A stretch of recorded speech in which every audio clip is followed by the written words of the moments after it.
I called my father and I asked him why wasn't I a trust fund baby. I was really disappointed because he didn't set me up properly. Right. But I did end up getting a house in DC, in Northeast. I would say it probably was a C-class neighborhood in the beginning, but I was buying for longevity. I knew once I bought in DC I was never going to sell, and my perspective on buying a house this time was to buy a house that's going to generate income. I no longer wanted to buy a house because I wanted to own a house, or buy a house because it's cute, or buy a house because the kitchen is nice. I bought this house strictly because it can make me money, and it had its own separate basement. So I bought this house with the plan of renting it out, kind of like the house I had just come from. And I was like, I'm gonna make some money, and then I don't care what the house do, long as I'm making some money. So yeah. Welcome everybody back to another exciting show, the About That Water podcast, where we help you build strong financial habits on this financial lifestyle journey that we are all on. And today I have the awesome opportunity to bring on Sherita Roberts, who has been in the real estate game on and off, but has so much game to share with everybody based on her experience and really not giving up on real estate at all. So, Sherita, just kind of go through right quick, like, what was the pain point in real estate? Wait, there's so many. Where do you want me to start? There's a crash in 2008. There are tenants that don't pay their rent. There are things that go wrong with properties. There's money that goes out that's not recouped. It's so many. Where do you want me to start? Oh man, let's go with with the worst one. I can start in the beginning. Okay, let's go through there. Because I guess I wanted to just start from the beginning to tell you how green I was, because I envisioned building this multi-million-dollar real estate portfolio by buying one house at a time. This is way back in 2008. I bought my first house at 24. I'm sorry, before 2008, the crash of 2008. But I bought my first house at 24, and I'm super green. I have all these like glorious prospects, or I don't know, dream outcomes that I think is going to happen, and somewhat got there. So my very first property I bought, I lived in for a year and a half. It was in Waldorf, Maryland, because that was the only place that I could afford at the time. So I was so excited, had a housewarming and everything. Lived in this 3-bedroom, 1.5 bath house by myself, and it was not what I thought home ownership was going to be. It was just, I think it was just too much house for one person. It was also maybe 45 minutes outside of DC, so nobody wanted to really come visit me.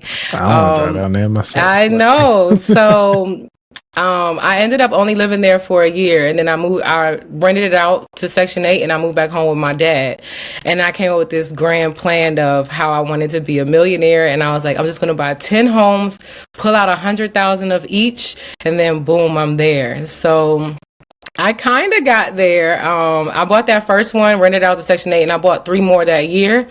So I got to 4, and then I started to think, wait, what if all the HVAC units go out on all properties at the same time? What if I need to replace a roof at the same time? Like, nobody told me about any of this. I'm just so tunnel vision, short-sighted, thinking about the money, and didn't even think about how I was going to get there. So I wasn't even able to refinance because the crash happened in 2008. So oh no, I was upside down, and majority of my properties are making only like a little bit of money. So yeah. Yeah, so that first property, yeah. Well, like how much was that first property? I honestly don't even remember, but it had to be like either under 100,000 or right at 100,000, because it was Waldorf. At the time, I was a GS7. I don't even know what a GS7 was making back then, but it wasn't that much. GS7 for the government, because I live in DC, so federal government is major work here. But yeah. So because of the housing market, I mean, you know, we always hear about real estate just getting in and everybody's all excited just getting the property. But to actually go through Section 8, I know that's a whole nother like headache right there. So tell me about that process.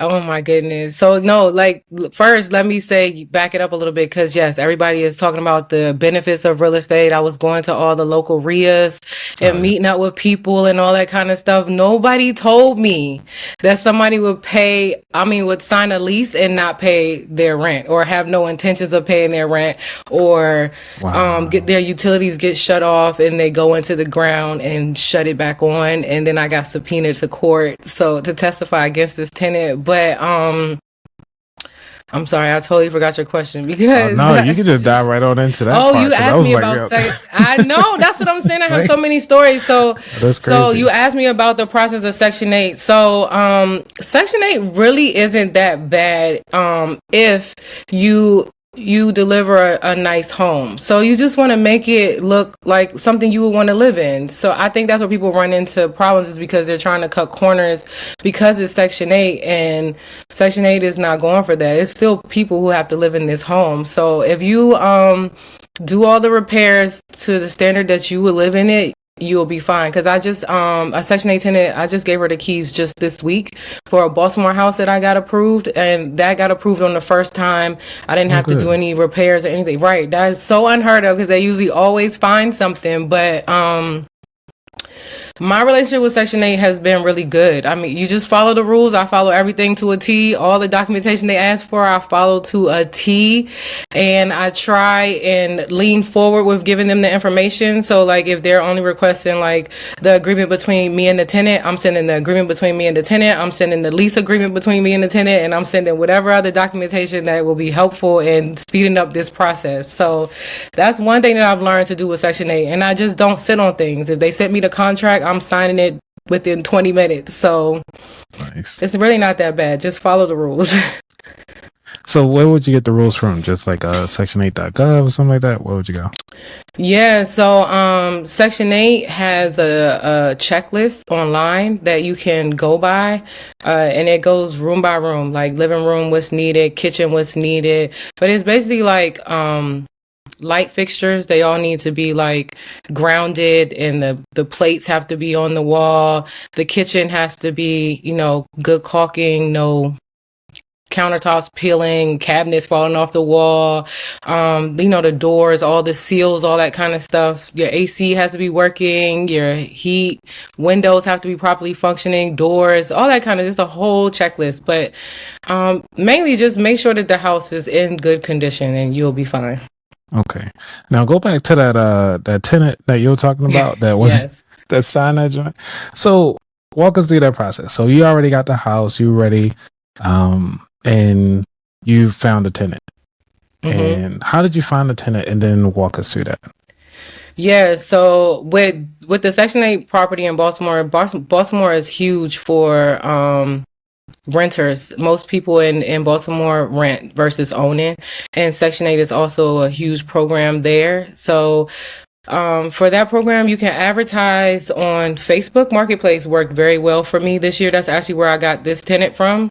However, they do have another Section 8 site called Go Section 8, and you can just sign up to list your stuff on there. I also list on apartments.com, but I list everywhere, anywhere. I even use Facebook groups. I put the property wow. and yes, I'll put it everywhere because it's your money. You have to pay this mortgage. So if I could put a sign on the front of my house that I'm renting it, I would, because I don't want to pay a mortgage. But that worked pretty fast. And then because the demand for Section 8 and a 3-bedroom is probably a property that I would recommend because it's in high demand and the process will move fairly quickly. You just get somebody that already has their approval form once they find a property that they like, and then they submit that form, and then the process goes fairly quickly after that because Section 8 is backed up and they have a wait list. They have all these people they need to get on there. So they move kind of fast after you get, the process rolling. Okay. Now, the person that didn't pay their mortgage or their rent, was that somebody that you found online, or was this part of the Section 8 process? Yeah, so that was way back in the day before I fell in love with Section 8. I owned 2 properties in Waldorf, I think. Yeah, 2 properties in Waldorf. One of them was Section 8. The other one I had to rent out to a regular tenant, and that tenant ended up being the tenant from you know where. But Okay. it just was not a good relationship. However, it did teach me a lot about screening for tenants. I was young then, so I didn't really know. I was green. I didn't have anybody to like mentor me. We didn't have Instagram back then where everybody is telling you their secrets. So I was learning the hard way by making my mistakes, and oh, that wasn't good. I won't do that again. So yeah, with that tenant, that's what it was. Because I actually ended up going on Judge Alex with that tenant because of the severity of how she left my property. I ended up filing a civil case against her. And once you file a civil case, it's public knowledge. So I think for TV sake, it was just a good, catchy, it was Sherita versus Shaquita. So, A name play. Yeah. Exactly. So we ended up getting there. It was also like a horrible, like she left so many roaches. Like it was so bad. The contractor wouldn't even work. He was like, I can't even. Wow. And I was like, okay, yeah, it was bad. So what'd she do with the place? So she ended up moving out because she couldn't afford the place, and I kept trying. And so that's another thing, is being a landlord, being green. I was trying to help people, trying to work with people, and she had 3 kids, and I see like she's working and she's trying. It's just sometimes the math just don't math. So I was trying to help her, but it just ended up not being a good relationship. So she ended up leaving, but totally tore the house up. She didn't tell me that there was a leak upstairs. This house had a washer and dryer on the top floor. Mm-hmm. So she didn't tell me about this leak. So it was a slow leak. The water was slowly accumulating in the paint. You could see that it was formed a bubble. So by the time I got back possession of the property, it had burst. It was a hole in the ceiling. It was roaches everywhere. I had the bomb for a week straight, and I would just throw the bombs in the house and close the door because I couldn't even go in there. It was so many. I would just run in, throw them, and then I can only imagine you out there screaming like what? Exactly. Like I'm like, what did I do? What did I sign up for? I just wanted to make $1 million. Right. But the sacrifices to make that millions, you know what I'm saying? I think that's one of the things that people leave out is the sacrifices that you got to go through and the trials and tribulations that. Because I'm sure if you known about them before making this $1 million, you're like, no, I'm good. I'll take this 100K over here. I don't know if I would have said I'm good, but I definitely would have screened better, maybe like had a little more reserve. I just really wish I had like a network. I feel like if I had somebody like a mentor, like telling me like, yeah, this is normal. Because this is the stuff I'm telling you about is normal landlord stuff. Like, but I didn't have anybody telling me like what you're going through is okay. I was super young, 24, and kind of like what you're saying about the sacrifice. I gave up on real estate because I was tired of sacrificing. I looked at all my friends and how they were able to party and go out. I can't party because I got to go show a house, or I can't party because I got to pay somebody's mortgage because they haven't paid their mortgage on time. So it was a lot of sacrifice. So yeah. So how are you screening people now? Now I am judgmental, unfortunately, like super judgmental. Like, yeah, like it starts from how you first communicate with me. How are you communicating with me about the property when you show up to see the property, how you present yourself. I also have added in, I need to now see your property, the property you're currently living in. I have to go to that property and see it. And then if you're living in good condition, then we can proceed. So pretty much just watching and taking clues from everything that you give me. So if they show up in like in a Toyota Corolla, but they got like junk all over the place, is that like a instant red flag? Yep, okay. It is. I mean, this is also in addition to, you know, the application, the background check, the credit check, and all that kind of stuff. But yes, I am paying attention to that. Like, because if you don't take care of your stuff, you're not going to take care of my house. Yeah. Unfortunately. What tools are you using for the background check? Because I know there's so many out there. Yeah, I'm using Smart Move. Okay. I just find that it's reasonably priced because I used a property manager to help me with getting one of the properties rented, and I didn't know this at the time, but one of the potential tenants messaged me and was like, do you have an application that's cheaper than $75? And I was like, $75? Mine is only $45, because I don't want you to spend almost $100 on just the application fee, and then you get denied. Right. So it's not about that. And so that's why Smart Move, I really like them. And then the tenant, I just send the tenant or the potential tenant a link, and they put everything in on their side. So I don't get their credit card information, anything. They put everything on their side. They pay it. I just can log in once I get the alert that their report is done, and then I go view it from there. So you don't bother to deal with property managers at all? No, I have I don't know if I have control issues, or I'm just very driven and very committed, I guess, because I have to pay the mortgage, and I don't feel like a property manager will have that same kind of commitment. Not saying they're not out there. It is some that are good. If you know somebody, please refer me, but I haven't found anybody. I've heard good stories of some friends, but I haven't had a personal experience with someone that's good. But I don't allow it. Just do it myself. It's easier. Yeah, we'll probably talk offline because I got a couple recommendations from people in the area. Okay. Just on some things, but I'm not sure if I haven't played with them myself, but I did a couple interviews with them and they seem pretty legit. But also the reviews look differently from the tenant side versus, business to business. Everything looks good business to business. So yeah, I also think because eventually I work a full-time job now. I'm sorry, I know we probably haven't gotten here, but I'm going to eventually transition to just managing the property. So that will become my job. So that's probably another reason why I don't want to hand it off, because that's going to be my job after I don't have a real 9-to-5.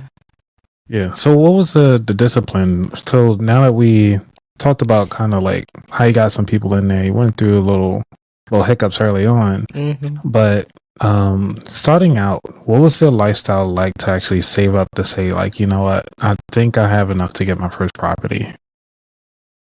Getting my first property was kind of like I don't even know how to describe it, but it was just like I was working 35 jobs just trying to get enough money. Yes, I was legit working 3 jobs. I would go to my government job from 6 to 2:30 and then go to a part-time job from 3 to 11. I was working front desk at a concierge at a front apartment building front desk.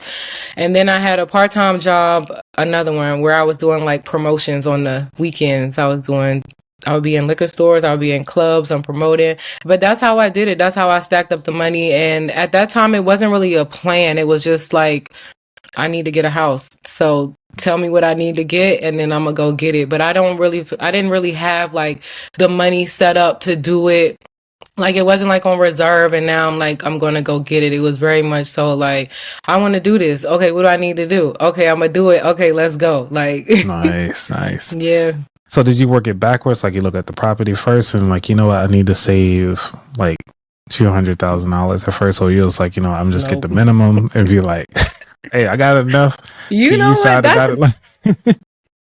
Because now thinking about it, that's probably why I had so many issues. But my first time buying a house, you're a first time home buyer. So I had programs and things that worked in my favor. But no, I didn't have a plan. I just wanted to buy a house. That was the plan. I want to buy a house.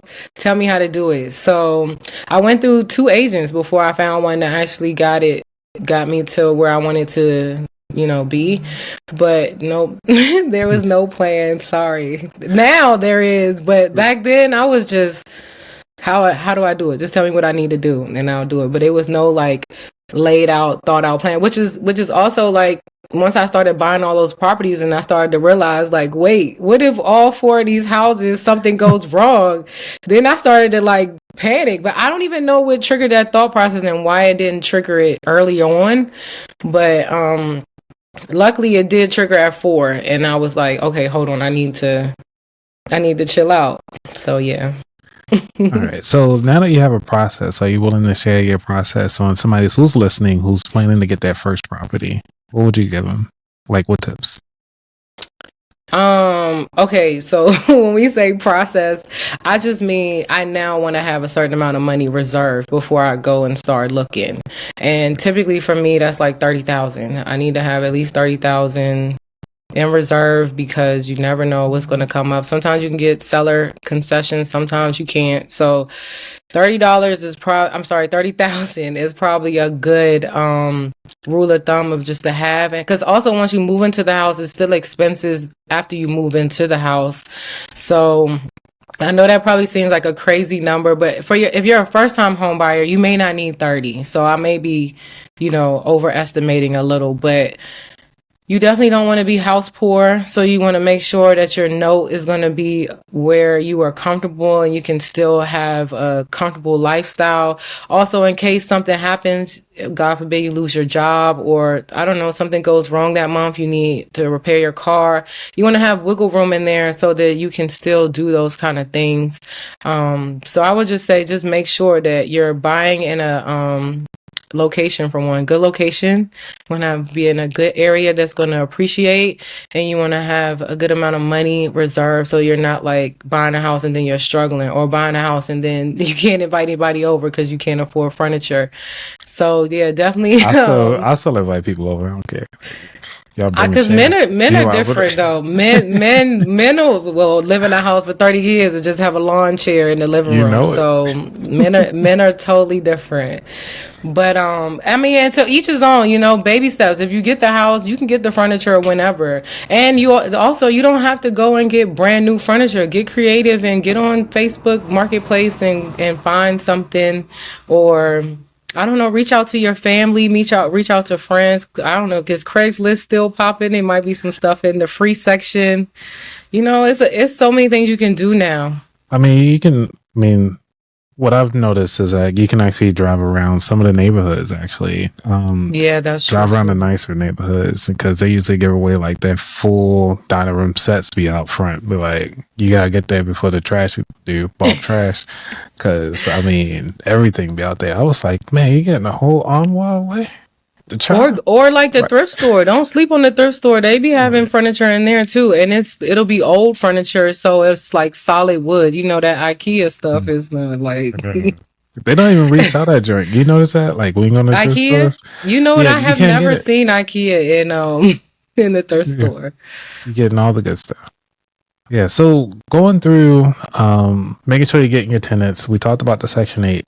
And so forth and everything like that. So talk about that process where you actually had to sell your property during that 2008 crash. Yeah, talk about the devastation, talk about the failure, because I feel like I was working so hard to get to this level, and then this crash came that nobody had ever heard of, because that was the first, well, at least in my lifetime, that was the biggest real estate crash. And now all my homes are upside down, or they just have no equity in them. And the rents are barely covering the mortgage. It just was no longer like what I wanted to be a part of. It was like, abort, get me out of this. And initially I thought, I could just file bankruptcy and I would be fine. So that's what I did. I went and I filed bankruptcy, and I was able to free myself from all of the debt, I guess. But not really. You have to still sell the property. Like, there's still attached to you. The mortgage company is still going to want to recoup in some kind of way. So I ended up short selling the properties to totally just be done with them. And it was a huge ego blow. It's like I bought all these properties. I was 24. I had I was probably 26 at this point, 26, 27. But I had all these properties, and now I have nothing. Like, I had to get rid of all of them. Yeah. So. But then you came back. You came back pretty strong, though. I came back strong. It took 10 years. I didn't buy another piece of property for 10 years. I had a bad taste in my mouth. I hated real estate. I was like, I'm never doing real estate again.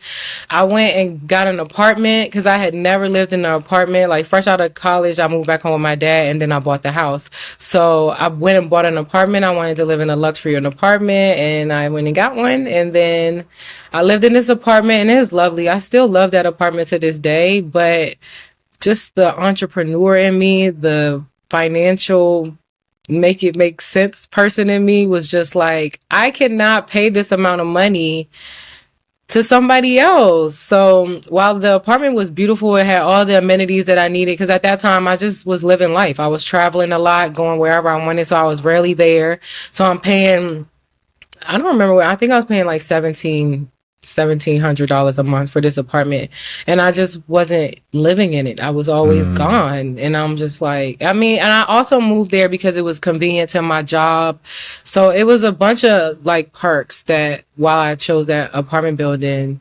But so I lived there for maybe a year and a half, and then I found a basement apartment in a residential house, and this guy, he basically had a huge house in Laurel.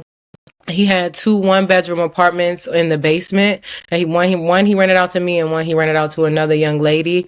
And I'm living there, and at first I'm loving it because I'm saving all this money, and I'm like stacking, and I'm like, this is perfect. Like I could do this. Like, and then because when you're living in a house, like there are people over top of you. So the kitchen was over top of my bedroom. So yeah. So even if I didn't want to wake up on a Saturday, like I'm woken up because the wife was in the kitchen, the family's moving around, they had a dog. Super lovely people. They were so nice. It was a perfect situation.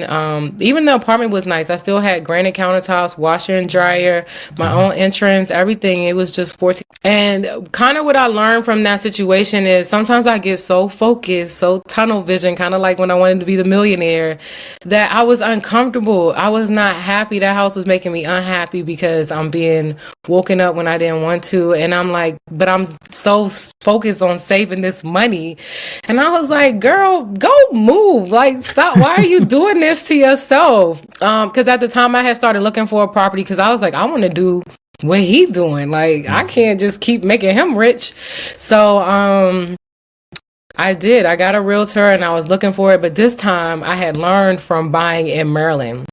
I was like, I don't want to buy in PG County anymore. I feel like, or it was Charles County. PG County, my PG County house got upside down too, but pretty much Maryland. I was like, I'm not buying in Maryland anymore. I felt like their property value didn't hold, and I was like really on DC. I was like, I gotta buy in DC. DC did not lose its value like how Maryland did.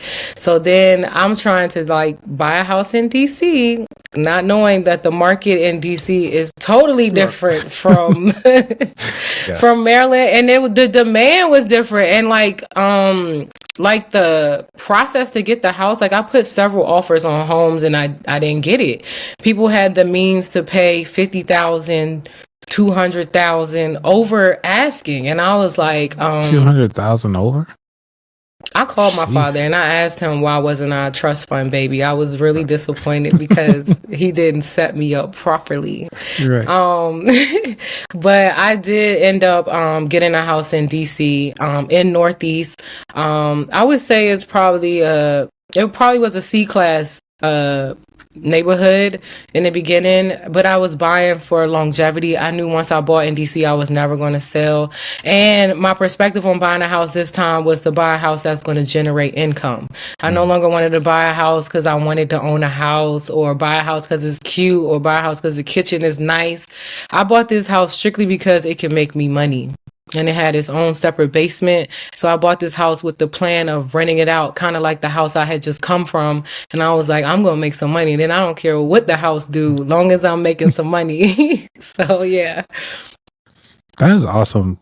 After living in that situation and now pretty much generating that same situation, was there like any friends or anybody else like that you had in your circle that was doing it at the time too? No, I'm still looking for my circle. I went to a women in real estate meeting last night just because I'm trying to find the people that are like me, and I feel like that's a good start. It was a bunch of people in the room that have been in the spaces that can share knowledge, and that's what I'm looking for, the information sharing, but the people who are not trying to sell it like as this glamorous thing, because I already know it's work. Like whatever you tell me, I already know that I'm gonna have to put in some work. I don't care how good the deal is. So yeah, so I went there last night just to try to get more rooms, and that's why I'm doing this podcast. I'm trying to just find my tribe. Awesome. Well, I mean, I've been doing a show for coming up on 4 years. Oh, So wow, okay. I've came across a lot of people who are in the real estate game. So you're more than welcome to reach out to anybody that's in my platform as, I guess, About That Wallet alumni now, since you've been on the show. Yeah. And I'll definitely share my contacts from local and also abroad as well. Because in Okay. case you just wanted to reach out to somebody and also to get you on other shows as well. So we're going to find your Yeah. tribe. We're going to get you there. Okay. So one of the things that I find in real estate, because I could talk to you all day about real estate, but I just want to make sure that we might just have to have you back on to talk more about this. So now that you have your vision, you still want to be that millionaire. What habits or things that you feel that's going to take you to that next level?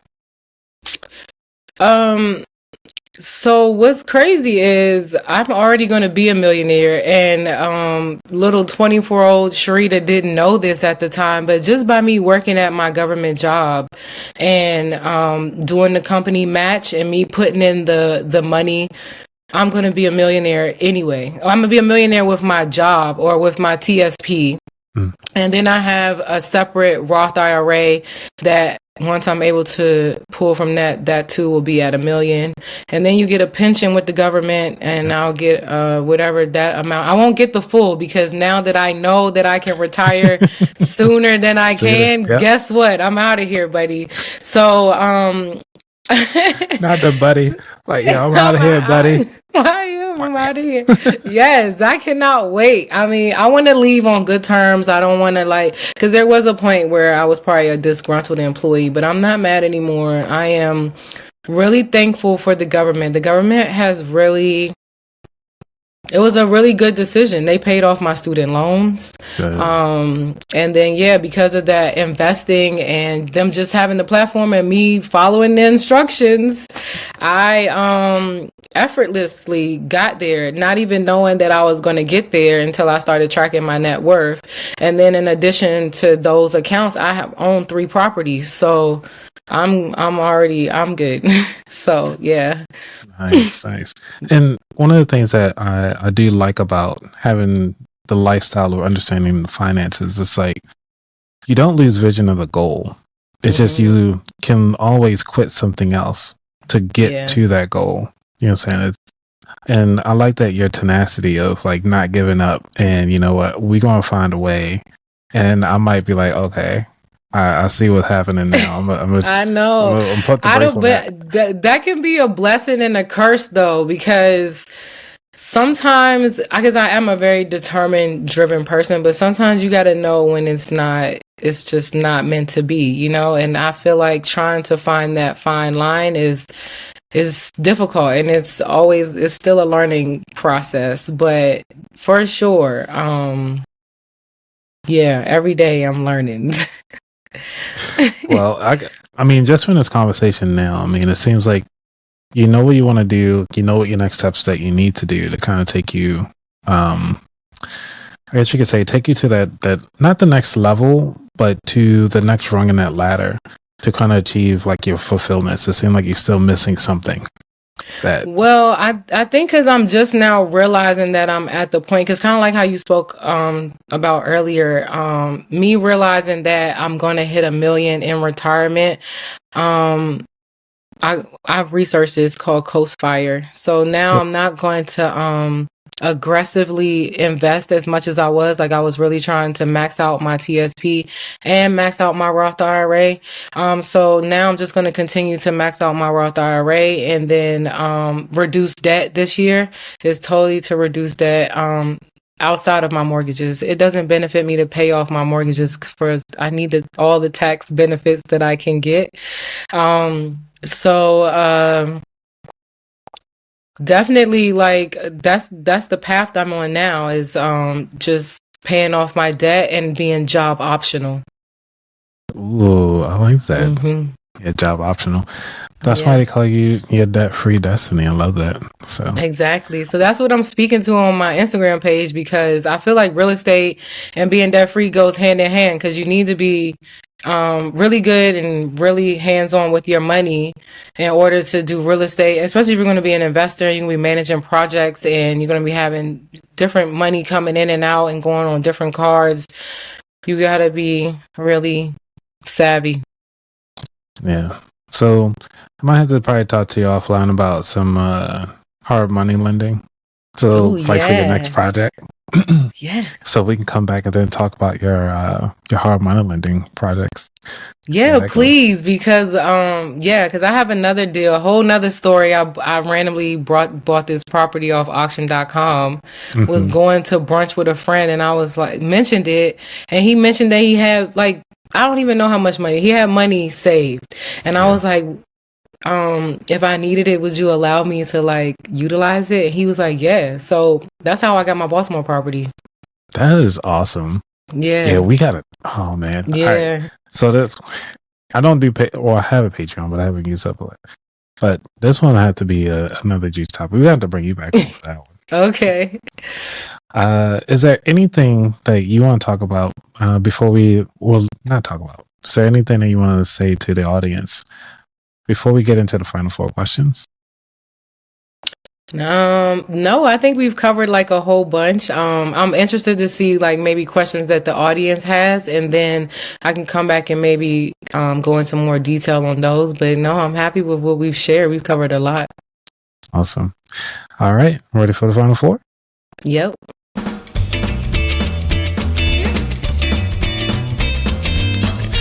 Number 1, what does wealth mean to you? Wealth to me means freedom to have slow mornings, freedom to do nothing, freedom to pick up tomorrow and fly to Jamaica, or maybe I just want to go to a park, but the freedom to choose and to do what it is that I want and not have any type of financial restriction or burden or a job telling me I can't go. Yeah. Especially from the apartment situation. Lasting impression. Okay. Number 2, what was your worst money mistake? So I feel like my one first, I think I have 2 because the first one that comes to mind is how much money I've wasted on credit cards. Like I've paid off a credit card and then ran it back up, paid it off, ran it back up. And the second one is I remember so vividly not clearing out. I took out 10,000 of my 401k one time to try and save a property, and I still couldn't save the property. And it was yeah. Okay. We'll bring that up in the next one. Yeah. Number 3, what was your favorite financial or non-financial book?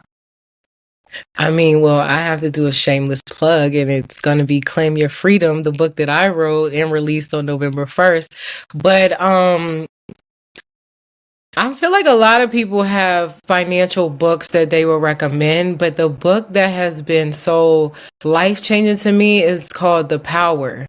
There's a book called The Power. It's similar to the theory of The Secret. I don't know if you heard about The Secret, but that's what The Power is about. Basically, like what you put your focus on, what you put your energy into is what you get back tenfold. And I find that just every day striving to be a good person, trying to put out good energy, having gratitude and being thankful for the things that you do have, because I feel like a lot of us don't realize how blessed we truly are, and I try to just be mindful of that while I'm in this rat race to get to 1 million.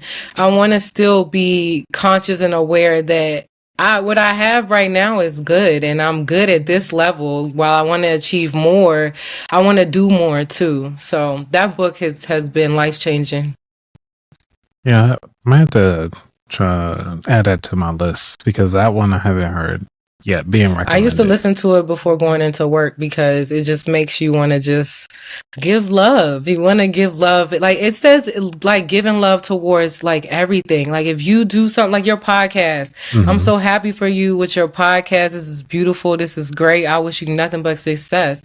And in turn, that success or those accolades will come back to me. But I really do wish it for you. And they said basically if you show that kind of love and appreciation to everybody, to everything, it comes back tenfold. And it does. It works. You like the little things don't bother you anymore. I still get irritated still, behind somebody driving that's in my way, and I just try and like take a deep breath and be mindful that it's not that serious. Yeah. I think I forgot somebody said that Queen Latifah had mentioned that on one of her interviews, which that was one of the greatest advice that she ever received, was that it was not that serious. And I was like, wow. And here you are, like, talking about manifestation. Like, the world is funny. Cool. It is. It so is. And number 4, what is your favorite dish to make?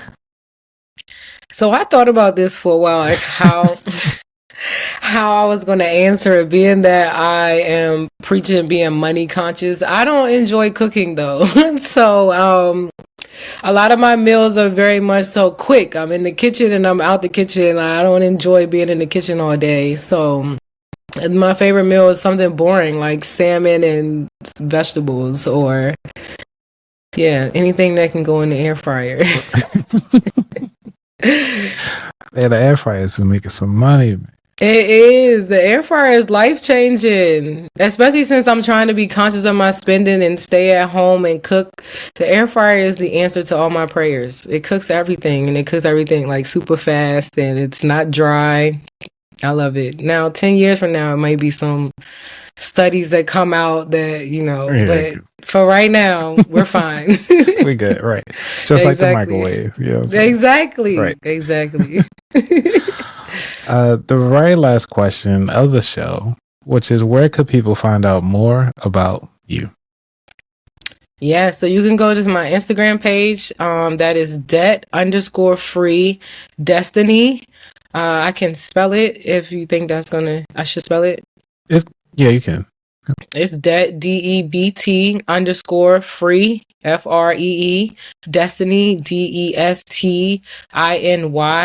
But that's probably the best place to find me. I am on Facebook, but Instagram, I'm super active on Instagram.